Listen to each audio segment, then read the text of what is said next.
ನಮಸ್ಕಾರ ಸ್ನೇಹಿತರೆ, ಕನ್ನಡ ಕಾಮಿಕ್ ಬುಕ್ಗೆ ಎಲ್ರಿಗೂ ಸ್ವಾಗತ. ಇವತ್ತು ಸೂಪರ್ ಮ್ಯಾನ್ ಸಿನಿಮಾನ ಎಕ್ಸ್ಪ್ಲೈನ್ ಮಾಡ್ತಾ ಇದೀವಿ. ಅದು ಕ್ರಿಸ್ಟೋಫರ್ ರೀವ್ ಅವ್ರದ್ದು. ಇದು ಸೂಪರ್ ಮ್ಯಾನ್ನ ಮೊದಲನೇ ಸಿನಿಮಾ ಆಗಿರೋದ್ರಿಂದ ಆಬ್ವಿಯಸ್ಲಿ ಇದರಲ್ಲಿ ಸೂಪರ್ ಮ್ಯಾನ್ನ ಆರಿಜಿನ್ ಸ್ಟೋರಿನ ತೋರಿಸಿದ್ದಾರೆ. ಅಲ್ಲಿಂದಾನೇ ಈ ಸಿನಿಮಾದ ಕತೆ ಶುರುವಾಗುತ್ತೆ.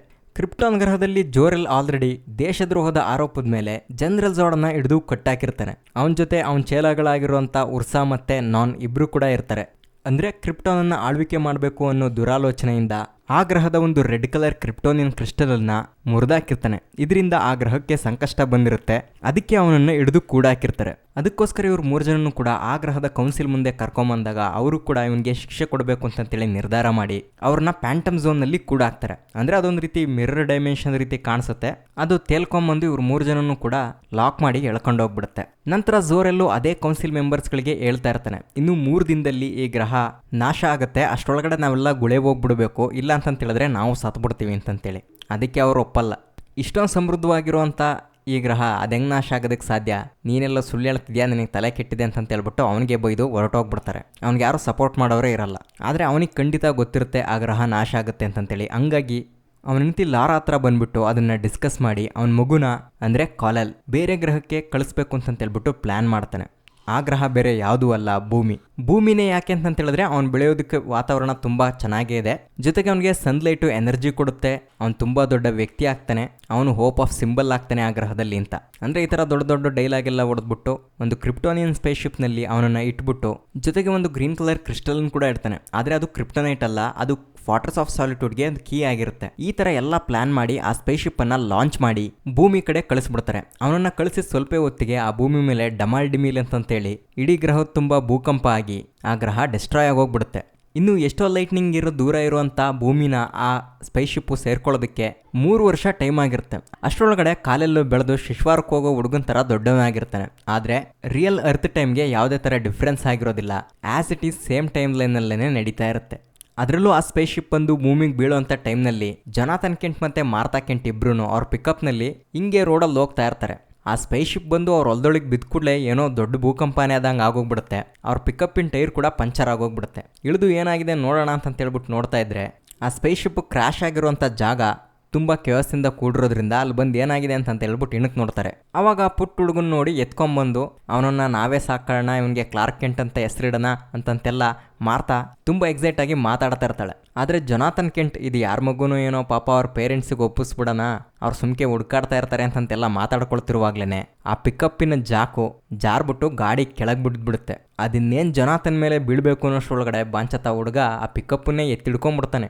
ಆವಾಗಲೇ ಅರ್ಥ ಆಗೋಗ್ಬಿಡುತ್ತೆ ಅವ್ರಿಗೆ, ಇವ್ನು ಸಾಮಾನ್ಯವಾದ ಹುಡುಗ ಅಲ್ಲ, ಇವ್ನಿಗೇನೋ ಪವರ್ ಇದೆ ಅಂತಂತೇಳಿ. ಬಟ್ ಸ್ಟಿಲ್ ಸ್ವಂತ ಮಗನ ಸಾಕ್ದಂಗೆ ತುಂಬ ಚೆನ್ನಾಗೇನೆ ಸಾಕ್ತಾರೆ. ಆದರೆ ಅವನು ಹೈಸ್ಕೂಲ್ ಲೆವೆಲ್ಲಿಗೆ ಬಂದಾಗ ಅವನ ಜೀವನದಲ್ಲಿ 2 ಘಟನೆಗಳು ನಡೆದ್ಬಿಡ್ತವೆ. ಅದೇನಪ್ಪ ಅಂತ ಹೇಳಿದ್ರೆ, ಮೊದಲೇದಾಗಿ ಸ್ಕೂಲ್ನಲ್ಲಿ ಅವನ ಫ್ರೆಂಡ್ಸಿಂದ ಅವನಿಗೆ ರಿಜೆಕ್ಷನ್ ಆಗೋಗ್ಬಿಡುತ್ತೆ.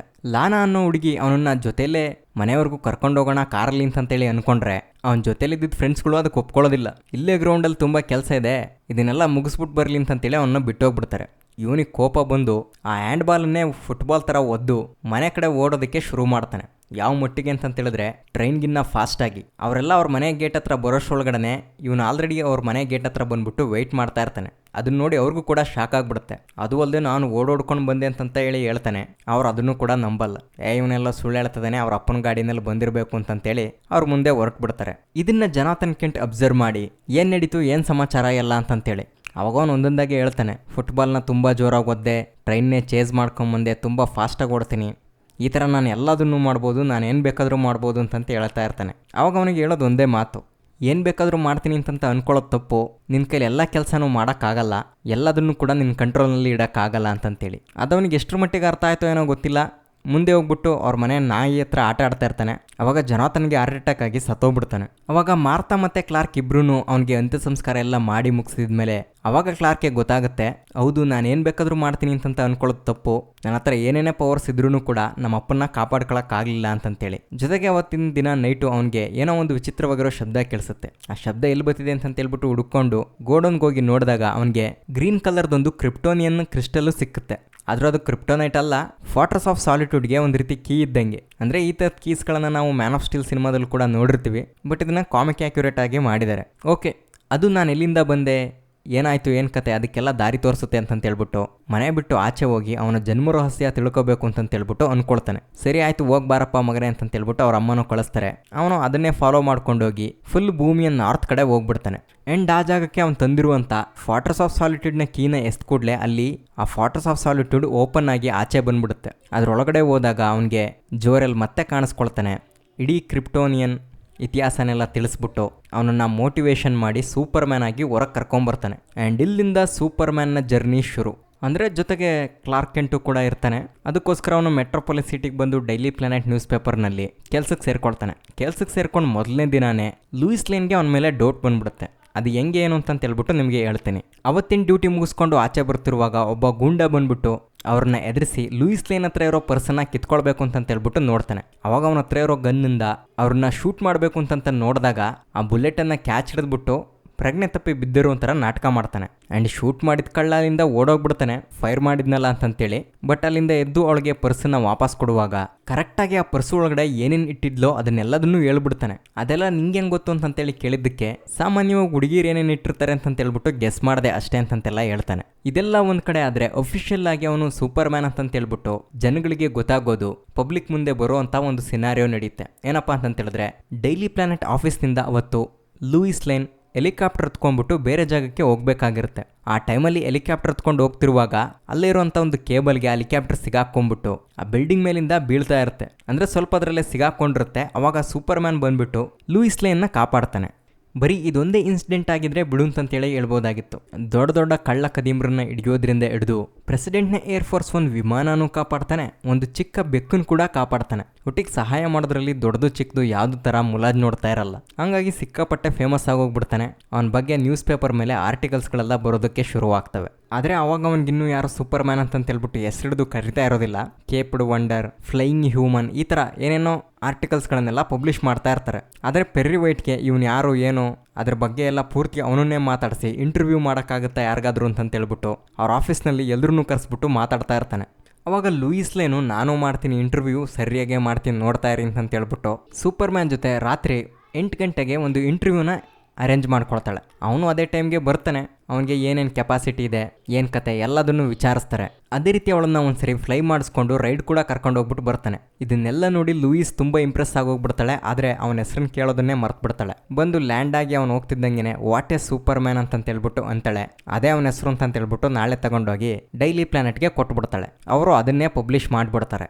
ಇದೇ ಫಸ್ಟ್ ಟೈಮು ಸೂಪರ್ ಮ್ಯಾನ್ ಅನ್ನೋ ಹೆಸರು ಈ ಸಿನಿಮಾದಲ್ಲಿ ಯೂಸ್ ಆಗೋದು. ಆ್ಯಂಡ್ ಈ ವಿಚಾರ ಲೆಕ್ಸ್ ಲೂಥರ್ ತನಕ ತಲುಪಿಬಿಡುತ್ತೆ. ಅವನ ಬಾಂಡ್ಲಿ ತಲೆಗೆ ಬೆಂಕಿ ಇಟ್ಟಂಗೆ ಆಗೋಗ್ಬಿಡುತ್ತೆ. ಆ್ಯಕ್ಚುಲಿ ಈ ಸಿನಿಮಾದಲ್ಲಿ ಲೆಕ್ಸ್ ಲೂಥರ್ ಕ್ಯಾರೆಕ್ಟರ್ನ ತುಂಬಾ ಸಖತ್ತಾಗಿ ಡಿಸೈನ್ ಮಾಡಿದ್ದಾರೆ. ಅವನೊಬ್ಬ ಸೈಂಟಿಸ್ಟ್ ಕೂಡ ಆಗಿದ್ದು ಅವನು ಸೀಕ್ರೆಟ್ ಆಗಿರುವಂಥ ಒಂದು ಐಡೌಟ್ನಲ್ಲಿ ಬದುಕ್ತಾ ಇರ್ತಾನೆ. ಅವನಿಗೆ ಒಟ್ಟಿಸ್ ಅನ್ನೋ ಒಬ್ಬ ಅಸಿಸ್ಟೆಂಟ್ ಇರ್ತಾನೆ. ಇವ ಟೆಸ್ಟ್ ಮ್ಯಾಚರ್ ಅನ್ನೋ ಒಬ್ಳು ಗರ್ಲ್ ಫ್ರೆಂಡ್ ಕೂಡ ಇರ್ತಾಳೆ. ಅದು ಅಲ್ಲದೆ ಇವನೊಬ್ಬ ಬಿಲಿಯನರ್ ಕ್ರಿಮಿನಲ್ ಆಗಿ ಐಡೆಂಟಿಫೈ ಆಗಿರ್ತಾನೆ. ಇವನನ್ನು ಹುಡುಕ್ಬೇಕು ಅಂತೇಳಿ ಇರೋ ಬರೋ ಡಿಟೆಕ್ಟಿವ್ಸ್ಗಳೆಲ್ಲ ಆಕ್ಟಿವ್ ಆಗಿ ಕೆಲಸ ಮಾಡ್ತಾ ಇರ್ತಾರೆ. ಅದೇ ರೀತಿ ಅವನ ಅಸಿಸ್ಟೆಂಟ್ ಆಗಿರುವಂಥ ಒಟ್ಟಿಸನ್ನ ಫಾಲೋ ಮಾಡ್ಕೊಂಡು ಬಂದಾದ್ಮೇಲೆ ರೈಲ್ವೆ ಸುರಂಗದ ಒಳಗಡೆ ಅವನ ಪ್ಲೇಸ್ ಇರೋದು ಗೊತ್ತಾಗುತ್ತೆ.